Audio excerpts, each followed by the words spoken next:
Radio Classique. Radio Classique, l'invité de l'économie. Il est 7h19 sur Radio Classique, c'est donc le président de la FNSEA, principal syndicat agricole en France, qui est ce matin notre invité. Bonjour Xavier Belin. Bonjour. Merci d'avoir accepté notre invitation. Vous n'avez pas changé de ministre, vous, c'est toujours Stéphane Le Foll, vous êtes satisfait ? Ce qui nous satisfait, c'est que nous avons le sentiment que le chef de l'État et le Premier ministre ont fait le choix de mettre enfin une ligne claire, une ligne de cohérence, de cohésion. Ce sont les mots qui reviennent régulièrement. C'est ce que nous attendions. Pourquoi ? Parce que le pays va mal, tout le monde le sait. Il y a une crise de confiance. Il y a une crise de confiance des citoyens, mais des entreprises. Et je crois que nous avions besoin à la fois de rassurer sans doute un certain nombre de milieux, et en particulier les milieux européens, sur la volonté de la France de restructurer son économie, mais en même temps d'afficher au plan du gouvernement une cohérence d'ensemble. Donc de ce point de vue-là, nous attendons évidemment avec impatience les premiers résultats. Je crois que ce qui est important, c'est que à la fois vis-à-vis de nos partenaires européens, nous soyons très présents dans le débat. On a besoin d'une Europe forte, mais d'une Europe qui montre aussi la ligne et qui, notamment par rapport à l'investissement, par rapport à une ambition collégiale, puisse prendre des initiatives. Mais on a aussi besoin dans notre propre pays d'adapter nos structures de production. Nous avions nous-mêmes tenu d'ailleurs des états généraux en ce début d'année, états généraux d'agriculture. Au fond, il y avait deux grandes pistes qui se dégageaient. D'abord, simplifier un certain nombre de réglementations et de normes qui aujourd'hui contraignent trop les entrepreneurs. Et puis, deuxièmement, faire en sorte qu'on favorise l'innovation, la recherche, mais aussi l'investissement. De tout cela, j'espère que nous aurons évidemment des résultats dans les mois qui viennêtre. C'est un discours très politique que vous tenez, Xavier Belin. On a l'impression d'entendre un politique. Vous aspirez à... Non, je crois que nous sommes lucides. Vous savez, être syndicaliste, c'est pas être simplement dans la revendication et dans le défensif. On a aussi des propositions à faire. Moi, ça fait 3 ans que je regrette que nous perdions en compétitivité, notamment dans nos filières agricoles et agroalimentaires, alors que nous étions un des leaders mondiaux, le deuxième, jusqu'à il y a quelques années. Nous sommes maintenant sur le 5e rang mondial. Ça n'est pas satisfaisant. On a des potentialités aujourd'hui qui ne s'expriment plus. Donc voilà, il faut vraiment redonner du souffle. J'espère que ce gouvernement aura à la fois la volonté, mais surtout la détermination pour y parvenir. Ça a pas mal chauffé hier devant le siège du groupe Leclerc en banlieue parisienne. Des éleveurs de la Fédération bovine manifestaient pour protester contre les prix pratiqués par la grande distribution et notamment l'enseigne Leclerc vis-à-vis des producteurs. Michel-Édouard Leclerc est-il un voleur selon vous ? Non, je n'irai pas jusque-là, mais simplement on a besoin aujourd'hui de retrouver des relations à la fois peut-être plus équitable, mais surtout plus mature avec la GMS, avec la grande distribution. Michel-Édouard Leclerc aujourd'hui fait partie de celles et ceux qui estiment que, parce que le pouvoir d'achat aujourd'hui est ce qu'il est, il faut absolument baisser les prix partout, il faut détruire de la valeur. Ça n'est pas acceptable.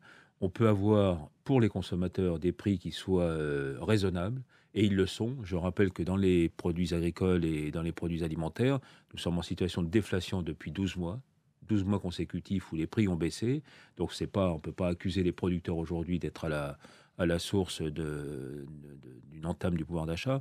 Mais en revanche, ce qui est important, c'est de considérer qu'un produit alimentaire, c'est d'abord à l'origine un produit agricole. Et que ce produit agricole, plus on le titillera, plus on le mettra en difficulté par rapport à son prix réel, et plus on anéantira et plus on affaiblira le producteur agricole, et plus nous serons dépendants aussi d'achats extérieurs. Donc tout ça se tient, c'est une économie générale à laquelle nous aspirons, et de ce point de vue-là, un certain nombre d'acteurs de la grande distribution aujourd'hui ont tendance quand même à nous taper un peu trop sur la tête, à nous enfoncer un peu trop.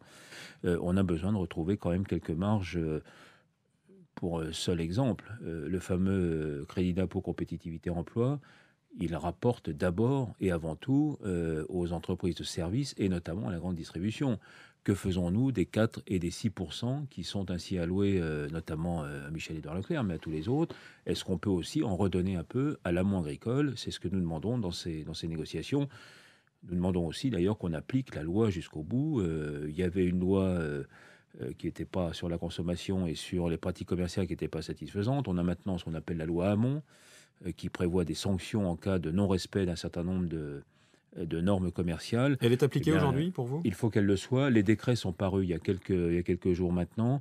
Nous attendons justement que, notamment la DGCCRF, fasse son travail et qu'elle permette ainsi aux grands distributeurs de ne pas se comporter comme parfois ils le font à l'égard de leurs fournisseurs. Xavier Belin, il y a un autre problème pour les agriculteurs, c'est la crise ukrainienne. Les exportations de produits agricoles et agroalimentaires vers la Russie se heurtent à un embargo, avec à la clé un important manque à gagner.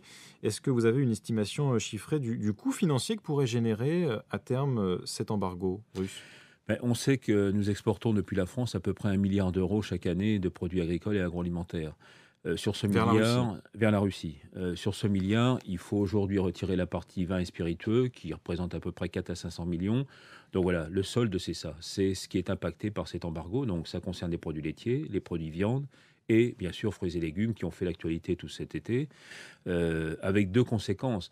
La première, elle est directe. Chacun peut comprendre que si on ne peut plus exporter sur la Russie, ce sont des manques à gagner. Mais l'autre conséquence, et c'est celle-là qui nous inquiète aujourd'hui, notamment sur ces filières lait, viande et fruits et légumes, c'est le retour de ces marchandises, alors pas seulement depuis la France, mais de Pologne, d'Allemagne, etc., sur le marché européen, et donc un écroulement des cours. C'est une des raisons pour lesquelles nous avions alerté très vite le président de la République, le ministre de l'Agriculture, mais d'abord et avant tout la Commission européenne, pour prendre des mesures, soutenir le marché intérieur, et en particulier pour des produits sensibles qui sont périssables, qui ont une très courte durée de vie, pouvoir retirer physiquement ces marchandises du marché pour soutenir les cours. Est-ce que vous avez eu des réponses, que ce soit du gouvernement ou de la Commission européenne, sur d'éventuelles mesures de soutien ? Alors il faut noter que la Commission a eu une réactivité que nous n'attendions pas, parce qu'on est toujours habitué à des longueurs à Bruxelles. Là, en plein mois d'août, la Commission a décidé d'un premier train de mesures. Ça concerne d'abord les fruits et légumes, mais ça pourra être étendu aux produits laitiers et aux produits viande. Il y aura une réunion très importante la semaine prochaine des ministres de l'Agriculture, et nous allons préparer cette réunion à la fois à Paris et à Bruxelles de notre côté, du côté des filières, parce qu'il faut à la fois être concret et objectif. Il ne s'agit pas de faire de la surenchère, il s'agit d'évaluer la situation produit par produit, d'en mesurer les conséquences et évidemment d'en tirer toutes les conséquences. J'ajouterais d'ailleurs que ce ne sera peut-être sans doute pas au seul budget de la PAC, de la politique agricole commune, de supporter les conséquences de décisions qui sont d'une autre nature, de nature géopolitique. Il faudra aussi que les États s'interrogent sur cette situation. Dernier sujet, Xavier Belin, il nous reste 1 minute, les intempéries qui compliquent la période des moissons pour les céréaliers dont vous faites partie. Le blé est présent en quantité, entend-on, mais d'une qualité inférieure aux années précédentes. Qu'en est-il, selon vous ? Oui, c'est la réalité, on ne va pas la nier. On a une météo, d'ailleurs, que tous les vacanciers ont pu malheureusement apprécier pendant cet été. Pour les paysans, c'est la même chose. Ça, ce sont les aléas du métier, mais ça veut dire aussi que lorsque nous demandons dans la politique agricole commune des instruments de gestion de marché, de gestion de crise, au fond des instruments de régulation, ça en fait partie. Les aléas climatiques pour l'agriculture, c'est quand même le premier aléa auquel un agriculteur a à faire face aujourd'hui. Donc, il faut en tenir compte dans les politiques publiques notamment. Mais là aussi, vous allez demander des aides éventuellement au gouvernement ? Je crois qu'il faut être prudent. Les aides, on sait qu'aujourd'hui, la situation économique, financière est difficile. Je crois qu'il faut surtout d'abord redonner des perspectives aux agriculteurs. Ça passe par des mesures simples. Encourager l'entreprise, encourager l'entrepreneuriat, encourager l'investissement, faire en sorte qu'on ait des jeunes qui ont envie d'aller dans le métier. Il y a des signaux forts qui ne sont pas toujours des signaux qui se mesurent en argent et en moyens financiers. C'est aussi un état d'esprit. Je pense que la France aujourd'hui a besoin justement de jeunes qui investissent, qui ont envie de faire. Et c'est aussi ça que nous attendons de la future politique gouvernementale qui va se mettre en place dans les jours qui viennent. Merci Xavier Belin, Merci président de la FNSEA, d'avoir été ce matin l'invité de l'économie de Radio Classique.